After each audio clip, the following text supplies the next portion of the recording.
Let me ask a question. We'll do a little survey here. Who here has ever heard the phrase, when the going gets tough, the tough get?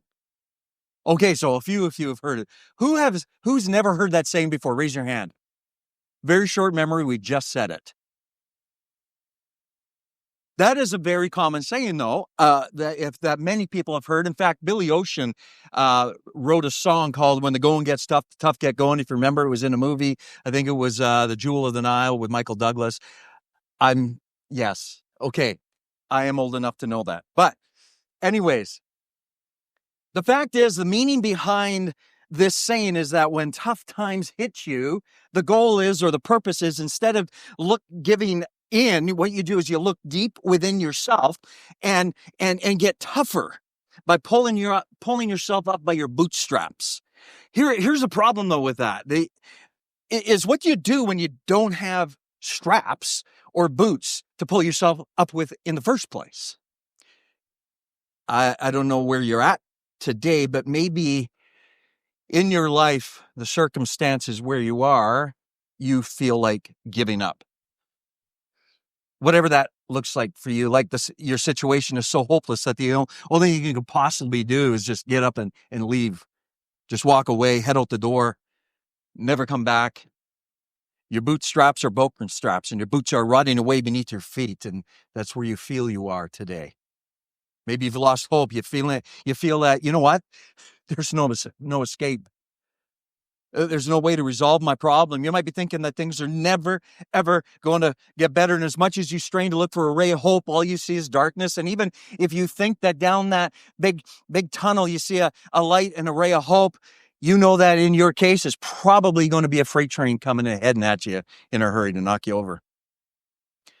Maybe that's not you. Maybe you just find that you're in a place right now where you're just not as excited to know Jesus as you once were, almost like you've forgotten how amazing he really is.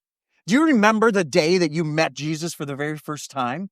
Do you remember the excitement that you felt, the joy and the hope and the purpose? But maybe today you don't feel that anymore. It's just not there.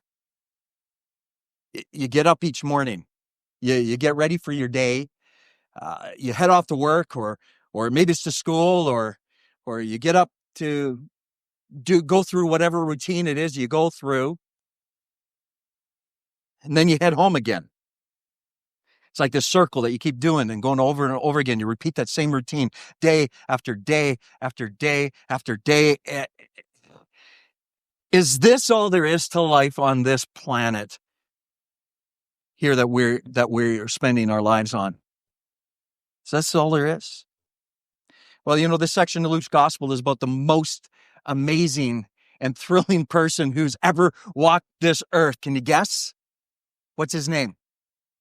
Jesus.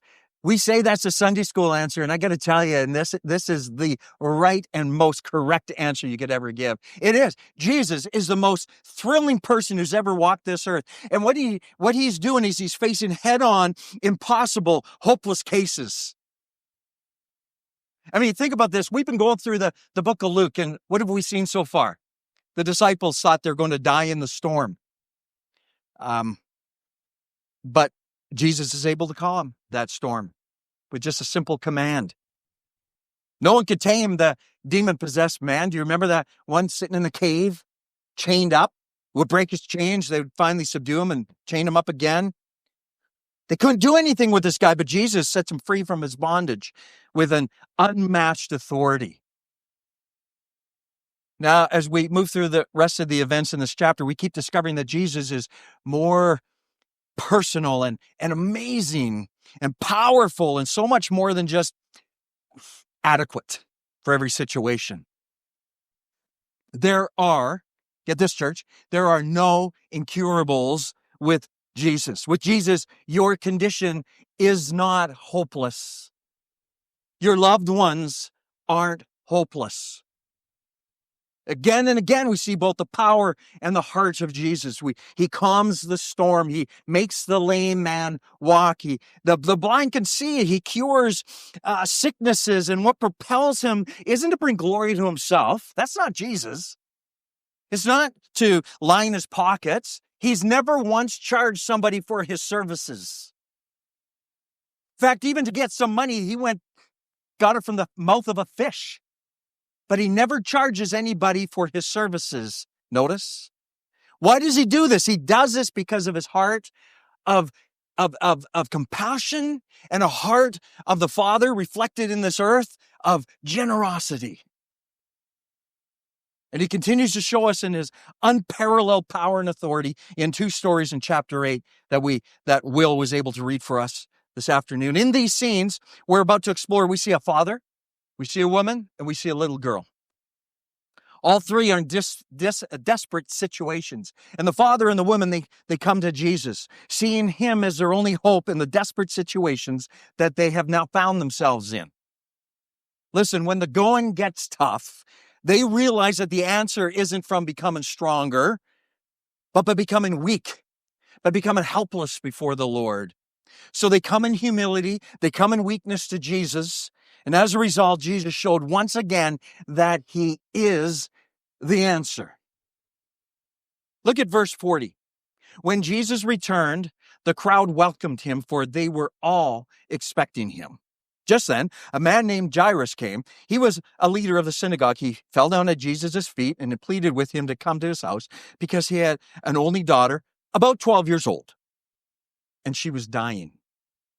While he was going, the crowds were nearly crushing him. Jairus approaches Jesus. This guy is absolutely desperate. We don't know if he had sons, but this is his only daughter. There's something often special about a father and a daughter. I know I have a daughter. There's something about a father-daddy relationship. I remember taking Sydney out on daddy-daughter dates. Some of you have done that, and she demands so many things. But I want to make sure that she expects lots so that the guy that she ends up either dating or marrying later in life has a high bar. There's something about a father-daughter. This guy is about to lose his daughter. She's sick. And so he's desperate. He falls down before Jesus. And with all these people around him, he doesn't care that their eyes are on him. He begs him to heal her. Now, I want you to understand, to put this episode into its proper perspective. This is, by the way, a man of authority, of great standing. He's a leader in the synagogue. He's a leader in the community. He's the guy. He's kind of like the I got it all together and even have a parking spot at the members only golf and country club kind of guy. That's him, right? Yet he falls at the feet of this non-status Galilean carpenter. This must have been hard for Jairus, I think, because after all, he is, like I said, the ruler of a synagogue. All of his colleagues in the ministry have been publicly now disproving of Jesus and his methods. Even by this point, they had shut him out of synagogues. He's not allowed to preach and teach anymore. They knew what happened in Nazareth. They don't want to see that again. And so this guy, this leader of the synagogue, he must be absolutely desperate. But you know what? Desperate times calls for desperate measures. It must have taken a conscious effort of humiliation for this ruler of the synagogue to come and help and ask help from Jesus, especially with everybody else watching him around. See, nobody ever wants to be in somebody's debt on purpose. We like to run life on our own and on our own terms. But with Jairus, we see a man who was at a place now where he just swallowed his pride because he recognizes that he needs Jesus. He couldn't handle the problems in his life on his own, and he needed a resource outside of himself to deal with the issue at hand. Listen, I think we all need to understand and be reminded, each one of us, that tragedy doesn't care who you are.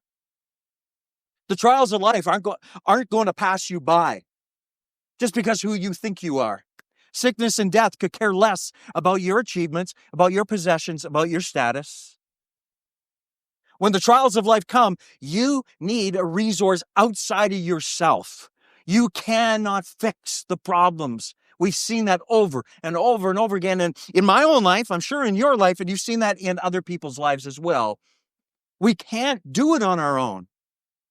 You see, when death and sickness and sorrow or marital trouble and financial trouble comes, and I'll put a line there, you fill in the blank for the rest. You need more than some religion or some kind of fancy saying or stuff in this world or status or possessions. Jairus realizes that with all of his status and his accomplishments, that none of that mattered. None. All that mattered was Jesus. All that mattered at that moment was his little girl. Two people. That was all that was in his mind. You see, Jesus was the best and only answer for his dilemma. And I love how we see Jesus graciously deciding to go with him. Jesus didn't look at him and say, you know what, Jairus, you're part of that big gang, those group of people, the synagogue rulers, the Pharisees, the Sadducees.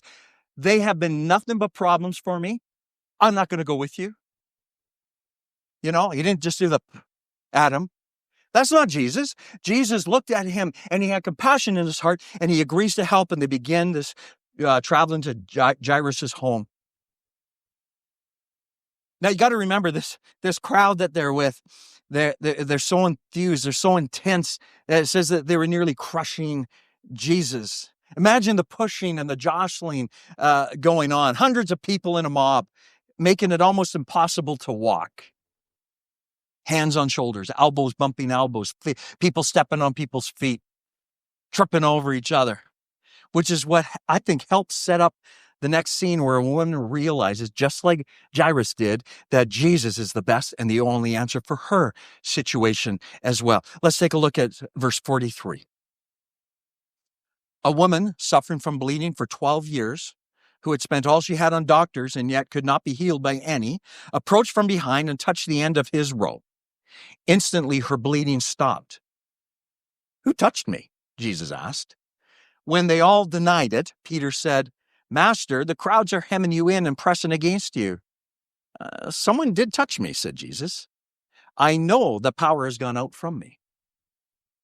Okay, if there's anyone in this whole crowd, in this mob, who is in a hopeless situation, it was going to be this woman. Luke, he's a doctor. He understood the situation, and he makes a point of giving us the prognosis.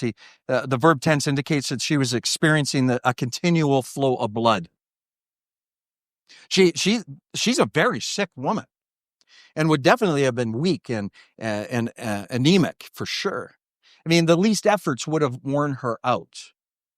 By the way, this sickness was very common in that day, but was quite difficult to treat. I'm sure it's difficult to treat today, but we have hospitals and medicines that are able to help quite a bit in this. But back then, they had no help in this issue. But it was very common. It was common enough that the Talmud gives a list of 11 cures for this disease. Some are potions, drink this, drink that, mix these together, whatever the case might be. But others are simply superstitious nonsense, kind of like old wives' tales, like one of those. And these are actual solutions for them in the Talmud. You could read this, you could look it up yourself. Things like carrying the ashes of an ostrich egg in a linen rag in the summer and in a cotton rag during the winter, that kind of thing. Or carrying barley corn that had been found in the dung of a white female donkey. Like, really, that's real stuff. Everything from carrying various concoctions of herbs to frightening the sufferer, like boo, and hopefully that would solve the issue. I mean, we do that, don't we, with hiccups? This is a lot worse than hiccups. Okay. It just didn't help. And I don't even think it helps with hiccups either, does it? I think it might be just hard for us to imagine the kinds of indignities that these doctors had put this poor woman through. But she's desperate. She is desperate, church. And no doubt she had tried even some of these crazy remedies. I mean, who wouldn't? Who wouldn't? You also understand her desperate situation. In the Old Testament law, this woman would have been considered unclean. Anything or anyone that she touched was also considered unclean because of the blood issue. As a result, she couldn't mix with people in public. In fear that she'd cause them to be defiled. Wasn't a good thing. Wouldn't have been cool. So this reduced her life to a life of begging for scraps of food from a distance. She couldn't get near people. Her condition left her on the fringes of society, much like a leper would have been treated. She'd been this way for 12 years. It's safe to assume probably that, considering the age, average lifespan of those in those days, that she had been this way since she was 12 or 13, probably. So imagine her living a life, moving from one rejection to another, lonely, isolated, desperate. Do you feel for her? But it gets worse. You see, Luke tells us that she had spent everything that she had. It doesn't appear that she was with family any longer, because she would have been defiling the family. That's just the way it would have been. Maybe her family gave her a bunch of money to begin with, but by this point she'd spent it all.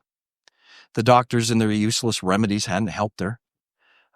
All they had done was drain her bank account. I mean, she's penniless now, and she's destitute and all alone. After all these years, all the doctors, all the time she had hoped this remedy would be the one that would work for her, she'd now finally come to the place where she accepts the fact that she's living under a death sentence.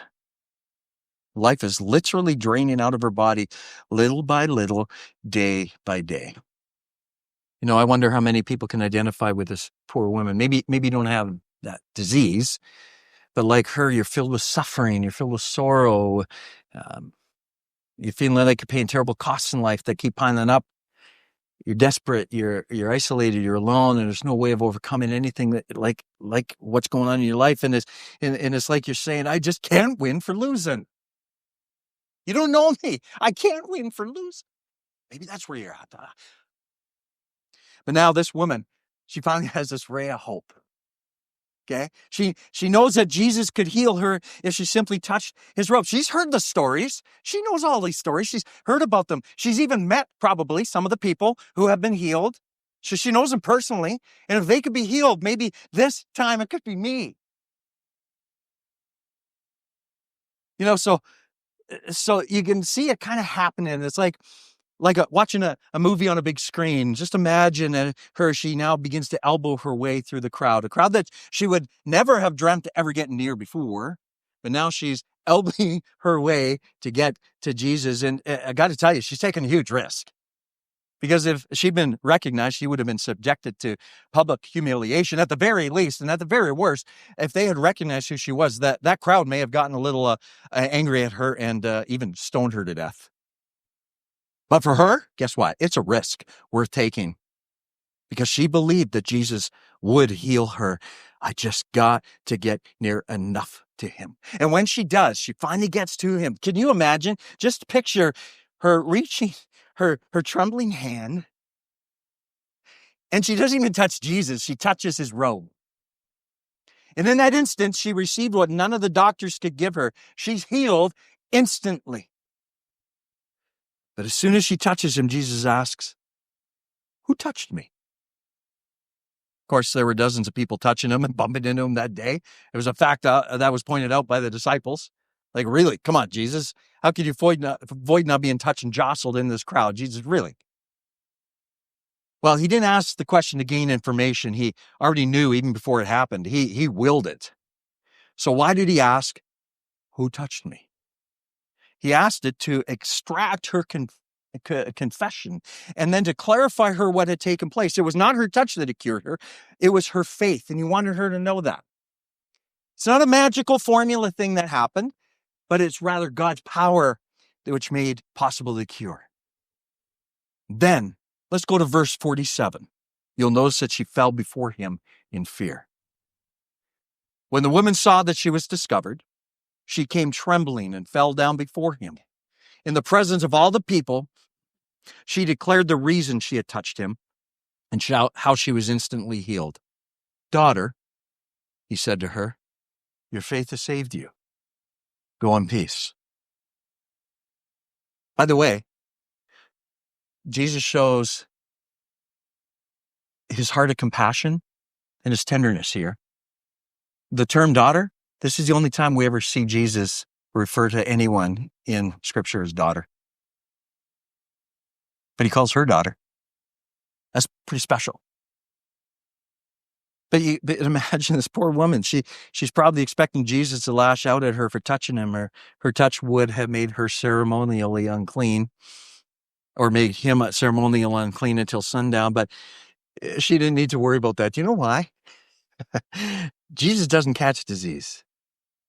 People catch Jesus. Isn't that good? And that's what happened.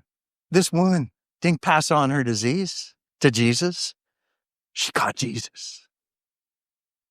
It's at this point that we really see the heart of Jesus. At this moment, the crowd may as well not even been there. It came down to just Jesus and this woman. Yeah, he's on his way with Jairus, but he stops and he focuses, puts all his attention on her. Just Jesus and this woman. To him, the woman and her need were more important than anything else. She was, for that moment of time, the focus and the center of his world. And you know what? For Jesus, his world's pretty big. Wow. This woman, cast out, uncared for, unwanted, had caught the eye of God. Isn't that good? Isn't that a blessing? God, who controls the path of every single atom and every single molecule in this universe, always has time for you when you call on him. And he'll focus on you. Never, ever fear or doubt that he doesn't care. Never, ever fear or doubt that he won't receive you. Never, ever fear that he's too busy or that he won't notice you. You are his everything. And then I love that he called her daughter. That word, again, as I said, he hasn't said anywhere else, but I think what he's doing here is he's identifying the fact that they're in a different relationship now. It's a word of tenderness. It's a word of peace, a word of acceptance, of drawing in. This woman got more than physical healing that day. One minute, here she is, an outcast. The next moment, she's in the family of God as his daughter. Wow. And then notice the final words of Jesus to her. Your faith has saved you. Go in peace. This drives home the fact that she's finally and fully free from her blood disease, both, not just physically, but also spiritually as well. God has saved her from this blood disease by the shedding of his blood. Yeah, it hadn't happened yet, but it's about to happen. By faith, she came to him and he saved her. Everything about her. She's healed. Life will never be the same again. Her battle with this dreaded disease was forever finished. She'd received a brand new life from the hand of the Master. We cheer her on. And we rejoice with her, don't we? Okay, now back to Jairus. What do we learn here in his world? In verse 49, while he was still speaking, someone came from the synagogue leader's house and said, your daughter's dead. Don't bother the teacher anymore. Jairus didn't know it yet, but Jesus is still the best and the only answer for the little girl. But imagine, for that moment, just imagine what Jairus might have been thinking. This woman with a chronic illness is getting attention instead of the little girl in the critical condition. Like, how does that add up? This makes no sense. It's absolutely irrational. In fact, it's worse than that. It's actually malpractice. If these two were in the same emergency room, any doctor who treated the woman first and let the little girl die would be sued. So Jairus and the disciples around him must be thinking, what are you doing, Jesus? Like, come on, catch up. Don't you understand the situation? Hurry. It's going to be too late. Like, quit dealing with this woman. She'll still live. Let's go take care of Jairus' situation. But as he's standing there and talking with the woman, the thing that Jairus feared all along happens. And a message arrives basically saying, hey, you know what? Don't bother Jesus. Even he can't fix the problem because your daughter's dead. Whoa. Can you imagine just his heart sinking? I mean, that's a parent's worst nightmare, wouldn't it be? Right? Your daughter's dead. I mean, what parent at this point just wouldn't collapse to the ground and just wail? You know, my cousin died at age 30 from cancer, and when my uncle and aunt heard the news, and I was with them when they heard the news, Ross, your son is dead. I mean, they cried. They just cried. I remember my uncle, he was a big, burly RCMP officer, and he said, why couldn't it have been me instead? It was terrible. In fact, I cried this week thinking about it. I mean, isn't it the heart of every parent?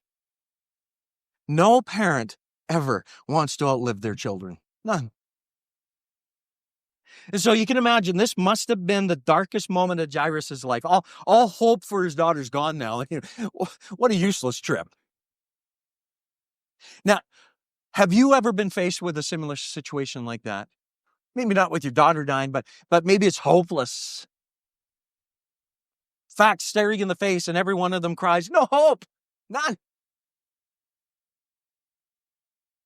You know, but when all hope seems gone, we must keep trusting God. Here's what the psalmist says in Psalm 56, when I am afraid, I put my trust in you.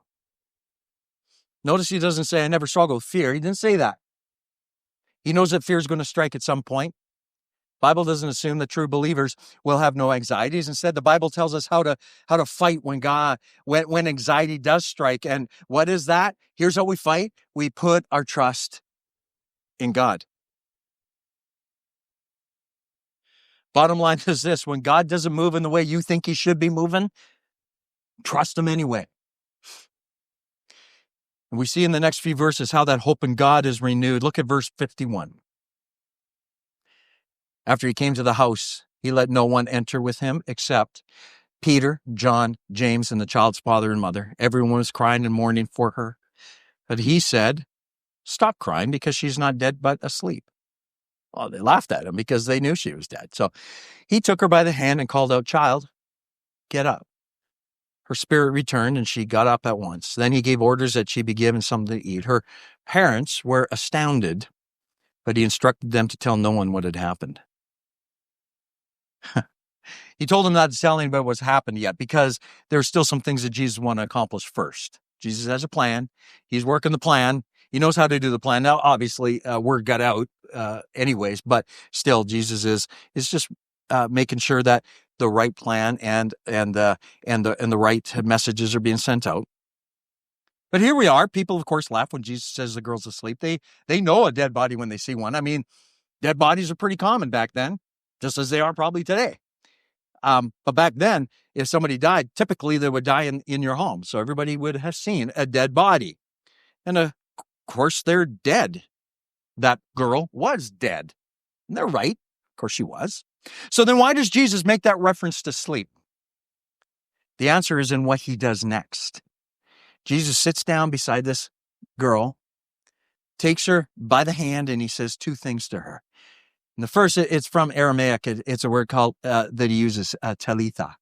And it's translated here as child, literally meaning little girl. But that doesn't get across the sense of what he's saying. It's a pet name that he's using. It's a term of endearment. Probably the best translation is, hey, honey, or sweetheart, or sweetie, that kind of thing. Second thing Jesus says to her is kumai, which means get up. Jesus here is doing exactly the very thing that this child's parents might do on a Sunday morning. He sits down, he takes her by the hand, and he says, hey, sweetie, time to get up. And she does, just as though she's asleep. See what Jesus did there? She's asleep. I'll prove it to you. And she gets up. This is Jesus. He's facing death, the most ruthless, unavoidable enemy of the human race. Yet such is his power that he holds this child by the hand and gently lifts her up right through it. Isn't that good? It is really a foreshadowing of how he'll rise from the dead later on himself. And if Jesus can raise the dead, and if Jesus can be raised from the dead, then he must be able to follow through on all of his promises. He is the all-powerful one. He is omnipotent. When my kids were a lot smaller, they were scared of the dark. They would, tremble with fear as they stood at the top of the stairs, unable to move, looking down in this dark, cavernous pit of a basement that we had.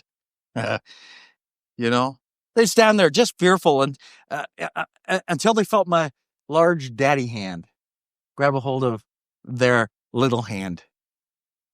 And I'd reassure them that everything's okay and I wouldn't let anything hurt them. They'd often look up at me and they'd go, in their little voices. One of my kids is here. And they'd say, promise, promise. And if my hand in theirs and my words of reassurance echoing in their ears, we'd make our ways into the adventure now of the dark basement. But this time they'd walk with confidence, knowing everything's going to be okay. Because Daddy was with them. Daddy was holding their hand. Daddy could take care of any monster.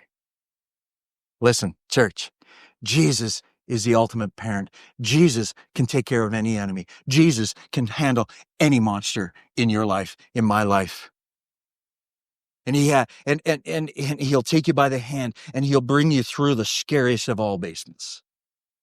The Lord of the cosmos, the one who put the stars into place, takes you by the hand and he says, hey, sweetie, it's time to get up.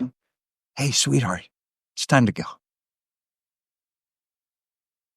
And when he does, guess what happens? When he takes us by the hand and he raises us up, we are awakened into new life, born again into a new, renewed relationship with our Heavenly Father.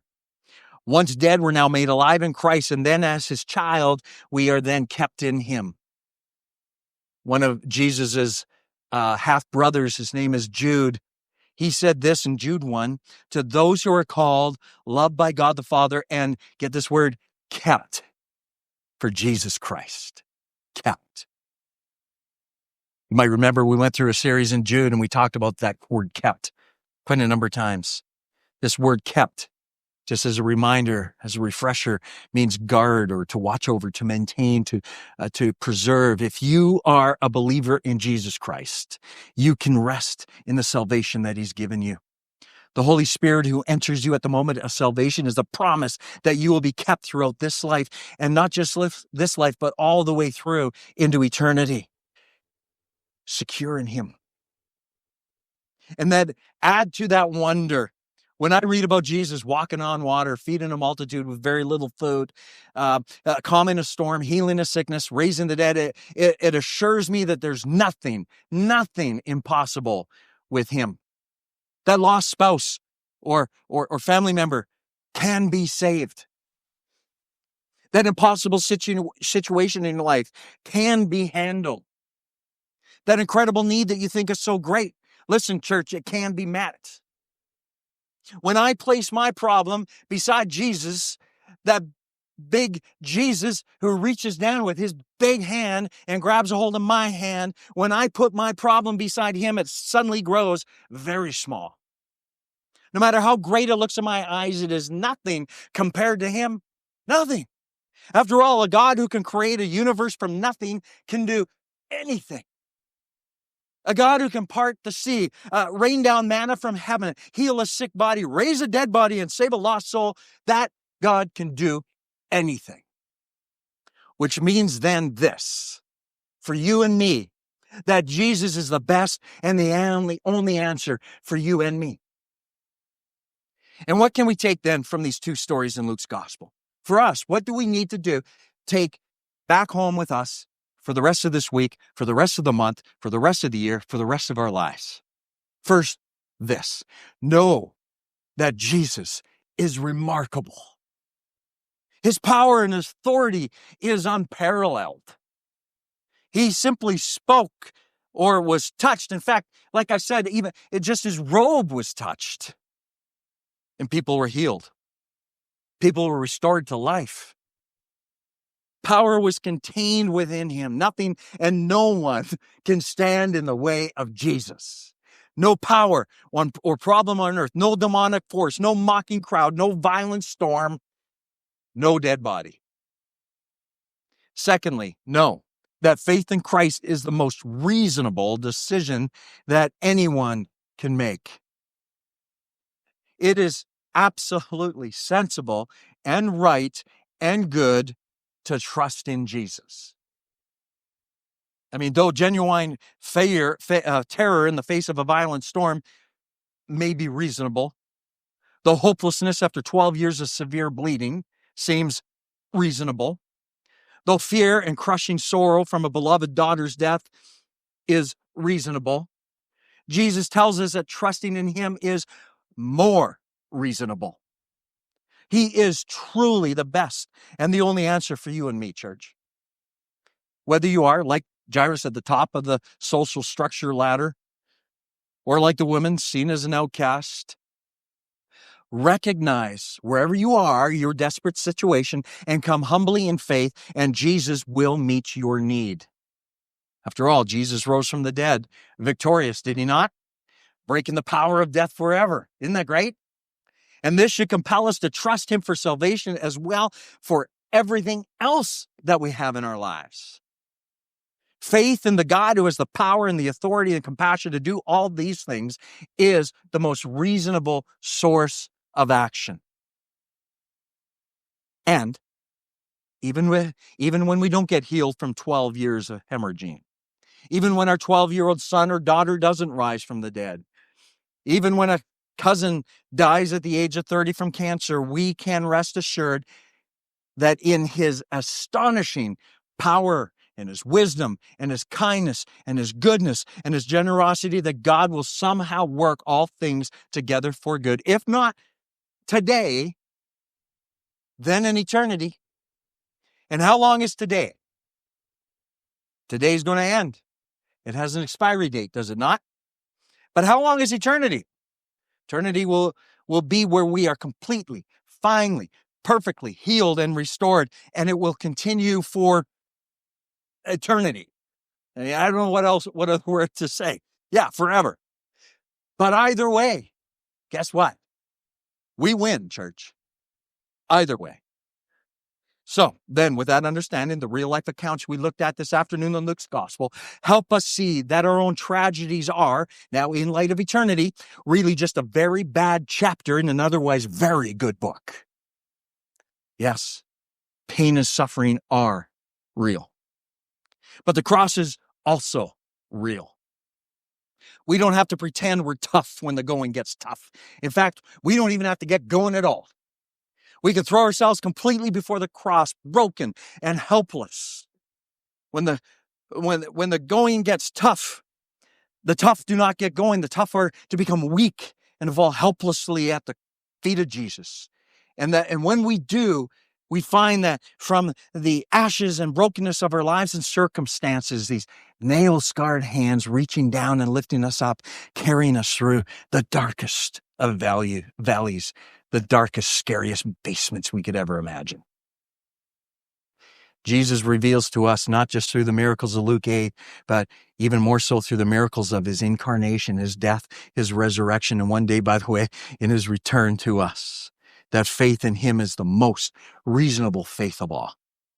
We can rest assured that one day, when Jesus returns, that he will restore all things broken, and finally and fully heal all things sick. So trust in him fully, completely today. Jesus truly is the best and the only answer for you and me, church. Let's pray.